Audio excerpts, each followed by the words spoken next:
Hey guys, this is Ali Naki Khan and you're watching The Literature Man. Today we will summarize a fictitious novel, Hard Times, by an English novelist, journalist, critic and short story writer, Charles John Puffam Dickens, जिसे Victorian era का greatest novelist माना जाता है. And this novel, Hard Times, is a dystopian satire on Victorian society. आसान लफ्जों में कहूं तो एक स्टायर एक तंज किया गया विक्टोरियन सोसाइटी पर, मगर ये डायरेक्ट तंज नहीं है, डेस्टोपियन स्टायर है. मतलब एक इमेजिनरी, एक फिक्शियस प्लेस बनाकर फिक्शन के जरिए उस सोसाइटी में यह दिखाया गया है कि यहाँ पर लोग ना खुश हैं, उन्हें सही से ट्रीट नहीं किया जा रहा. इस सोसाइटी में, विक्टोरियन सोसाइटी में कुछ फलाज हैं, शॉर्टकमिंग्स हैं, खामियां हैं. The novel was first written and published in 1954 and it has been written in third person omniscient point of view. मतलब कोई तीसरा शख्स जो नॉवल का कैरेक्टर नहीं है, कोई थर्ड पर्सन है, मगर ये सारी स्टोरी जानता है और नरेट कर रहा है. ये नरेटर या तो खुद राइटर भी हो सकता है या कोई भी थर्ड पर्सन जिसके जरिए राइटर ये स्टोरी नरेट करवा रहा है. The story has been set in mid-19th century in a fictional town, Coketown, England. So let's summarize this fictitious story, Hard Times, by Charles Dickens.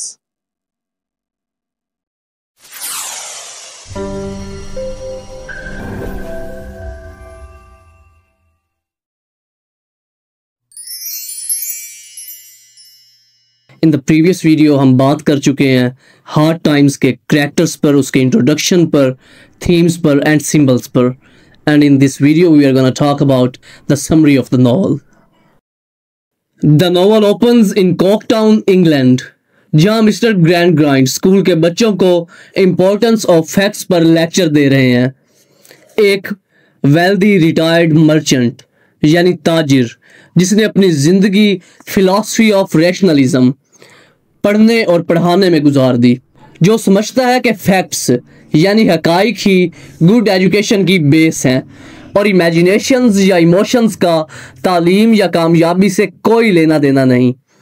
उसने तमाम स्टूडेंट्स, इवन अपने दो बच्चों टॉम और लुइजा को भी यही तालीम दी है. सिसी जो कि खासी अच्छी या लाइक स्टूडेंट नहीं है, जब इसका बाप इसे छोड़ देता है तो मिस्टर ग्रैंडग्राइंड इसे अपने घर ले आते हैं और अपने बच्चों के साथ तालीम देने लगते हैं.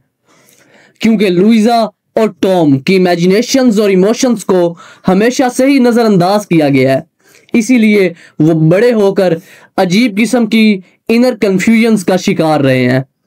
या यूं कहूं कि कोई इंपॉर्टेंट चीज़ है जो उनकी लाइफ में मिसिंग है, वो मुकम्मल इंसान ही नहीं बन पाए, क्योंकि इमोशंस के बगैर इंसान कहाँ मुकम्मल होता है. खैर, वो दोनों ना तो मोहब्बत करना जानते हैं, ना ही खुश रहना सीखे हैं. और फिर लुइजा अपने बाप के कहने पर मिस्टर ग्रैंडग्राइंड के एक दोस्त जोजाया बाउंडरबी से शादी कर लेती है, जो कि एज में लुइजा से बहुत ज्यादा बड़ा है.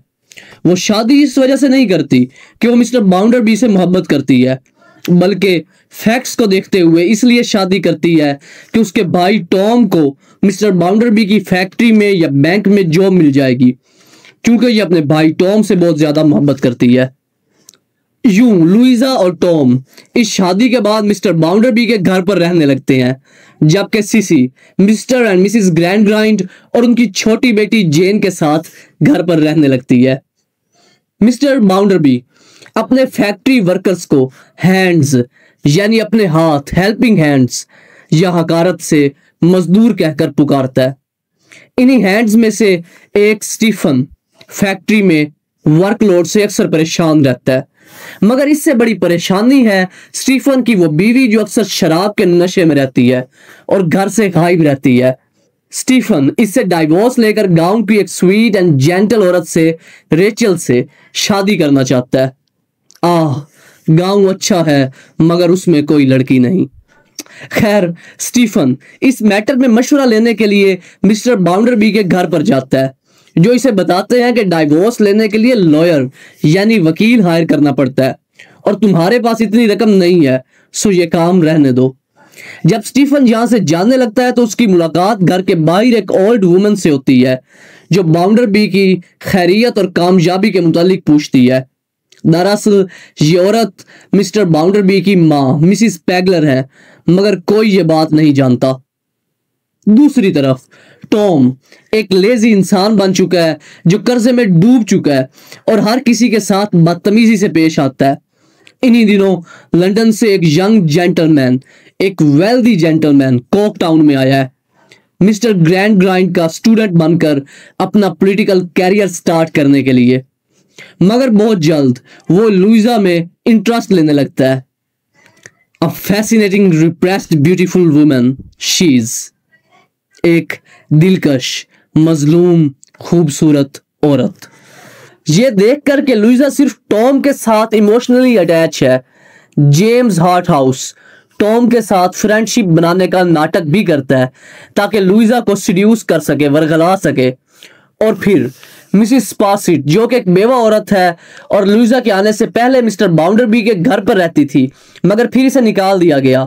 वो ये सब देखकर बहुत खुश है क्योंकि वो लुइजा का नाम खराब करना चाहती है, उससे जेलस है। हैंड्स यानी मुलाजमीन, उनमें से एक मुलाजिम स्लैकब्रिज के कहने पर एक यूनियन बनाते हैं और फैक्ट्री के अगेंस्ट हड़ताल करने की तैयारी करने लगते हैं। स्टीफन ऐसा करने से मना कर देता है क्योंकि उसे लगता है कि ऐसा करने से सिर्फ मसाइल बढ़ेंगे और कुछ नहीं होगा। इस पर बाकी तमाम हैंड्स उसे खुद से दूर कर देते हैं। मिस्टर बाउंडरबी स्टीफन को अपने ऑफिस में बुलाकर बाकी सब की जासूसी करने का कहते हैं और ऐसा ना करने पर वो उसे जॉब से निकाल देते हैं। जबकि लुइजा उसकी ऑनेस्टी से मुतासिर होकर उसे मिलने का कहती है और उसे कुछ रकम देती है। जबकि टॉम उससे मिलकर कहता है, स्टीफन से मिलकर कहता है कि कोक टाउन छोड़कर जाने से पहले चंद रातें बैंक के आसपास रहे, शायद यहां उसके लिए कोई मदद आ पहुंचे। स्टीफन ऐसा ही करता है मगर कोई मदद नहीं आती और फिर वो कोक टाउन छोड़कर गांव में एग्रीकल्चर का कोई काम ढूंढने के लिए चला जाता है। स्टीफन के कोक टाउन छोड़ के जाने के कुछ दिन बाद ही बैंक में चोरी हो जाती है और सबका शक उसी की तरफ जाता है। एक एक्स वर्कर जिसे जॉब से निकाल दिया गया, कई रातों तक बैंक के बाहर देखा गया और अब अचानक शहर से गायब हो गया है। दूसरी तरफ मिसिस स्पासिट हार्ट हाउस को लुइजा के सामने अपनी मोहब्बत का इजहार करते सुनती है और सुनती है कि लुइजा ने उसके साथ मुलाकात का शायद भागने का इरादा बनाया है। जबकि लुइजा वो रात भागकर अपने बाप के पास आ जाती है, हार्ट हाउस के साथ नहीं जाती और उसे बताती है अपने बाप को कि उसकी गलत परवरिश ने उसे एक ऐसे इंसान से शादी करने पर मजबूर कर दिया जिससे वो प्यार नहीं करती, वो नाखुश है और अब तो शायद हार्ट हाउस की मोहब्बत में पड़ चुकी है। और यूं रोते हुए वो जमीन पर गिर जाती है।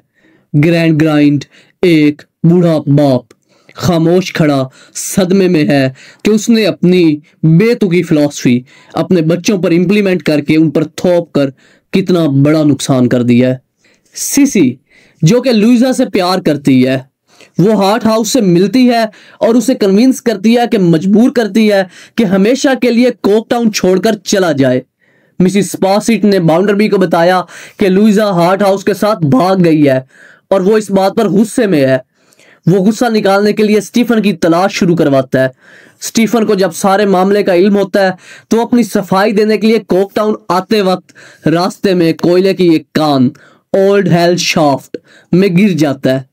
रेचल और लुइजा उसे जल्द ढूंढ लेती हैं मगर वो रेचल को एक इमोशनल गुड बाय कहने के बाद मर जाता है। मिस्टर ग्रैंड ग्राइंड और लुइजा को ये रियलाइज हो जाता है कि टॉम ने ही बैंक लूटा और फिर वो सीसी की मदद से सर्कस के ओनर स्लीरी और चंद वर्कर्स की हेल्प लेते हैं टॉम को इंग्लैंड से बाहर भेजने में। मगर बिटसर जो कि ग्रैंड ग्राइंड का एक स्टूडेंट रह चुका है, वो इस केस का इन्वेस्टिगेटर है। वो मिस्टर ग्रैंड ग्राइंड से कहता है कि सर, आपने खुद मुझे फैक्ट्स की तालीम दी है और यहाँ बेटे के मामले में इमोशंस से काम ले रहे हैं। मैं जल्द ही आपके बेटे को पकड़ लूंगा। अलबत्ता स्लेरी की मदद से ये लोग टॉम को बाहर भेजने में कामयाब हो जाते हैं। मिसिस स्पार्सिट जो कि बाउंडरबी की मदद करने के लिए बेचैन है, वो एक बूढ़ी औरत मिसिस पैगलर को पकड़कर ले आती है कि स्टीफन इनसे मिला था और ये अच्छी गवाह बन सकती हैं। मगर वहां सब पर यह राज खुलता है कि मिसिस पैगलर मिस्टर बाउंडरबी की माँ है और वो कोई सेल्फ मेड इंसान नहीं है, बल्कि माँ की दौलत पर पला हुआ मगरूर है जिसने अपनी माँ को खुद से मिलने से मना कर रखा था। गुस्से में बाउंडरबी मिसिस स्पार्सिट को काम से निकालकर वापस अपने बुरे रिश्तेदारों की तरफ भेज देता है और अब वो खुद यही कॉक टाउन की गलियों में 5 साल बाद मर जाएगा। जबकि ग्रैंड ग्राइंड अपनी फिलॉसफी ऑफ फैक्ट्स छोड़कर अपनी पॉलिटिकल पावर से गरीबों की मदद करने लगता है और टॉम को अपनी गलतियों का एहसास हो जाता है, मगर अपने घर वालों से दूर परदेश में ही एक रोज मर जाता है।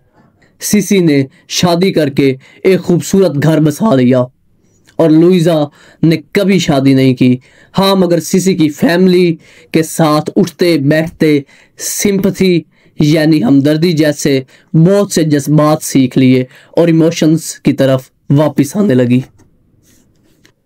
At the end a couple of quotes जिन्हें आप एग्जाम्स में कोट कर सकते हैं। स्टीफन मरने से पहले रेचल से कहता है, दो आर्ट एन एंजल ब्लेस दी, तुम एक फरिश्ता हो, तुम्हें बरकत दे। जब लुइजा अपने बाप के घर में वापस आती है तब चार्ल्स डिकेंस लिखता है कि the dreams of childhood, it's airy fables, it's graceful, beautiful, humane, impossible adornments of the world beyond, so good to be believed in once and so good to be remembered when outgrown। बचपन के ख्वाब, उसके हवादार अफसाने, उसकी दिलकश खूबसूरत इंसानी दुनिया को पीछे छोड़ देने वाली नामुमकिन आराइशें, इतनी अच्छी कि जिन पर एक ही बार में यकीन कर लिया जाए, इतनी अच्छी कि जिन्हें बड़े होने के बाद भी याद रखा जाए। So guys, this was the summary of the novel Hard Times by Charles Dickens. Take care, goodbye, see you in the next video. Allah Hafiz.